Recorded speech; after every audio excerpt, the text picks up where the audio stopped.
మన దక్షిణ భారతదేశంలో ఎంతో విశిష్టత కలిగిన ప్రాంతం మా కదిరి. నూతనంగా ఏర్పాటు చేయబడిన సత్యసాయి జిల్లాలోని ప్రధాన పట్టణం కదిరి.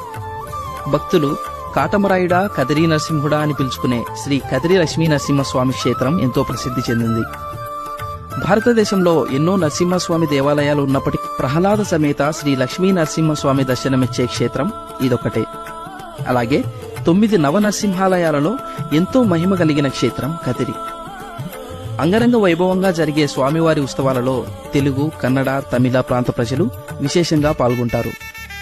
ఇక్కడ జరిగే భారీ రథోత్సవం ఎంతగానో ఆకట్టుకుంటుంది.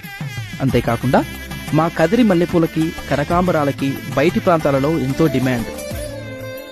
ప్రత్యేకమైన కదిరి కుంకుమ, గిన్నిస్ బుక్ లో స్థానం సంపాదించిన తిమ్మమ్మ మర్రిమాను, నీతి నేర్పిన వేమన సమాధి ఇలా ఒకటి కాదు, ఎన్నో ప్రత్యేకతలతో మరెన్నో విశేషాలతో మా కదిరి అనువనువున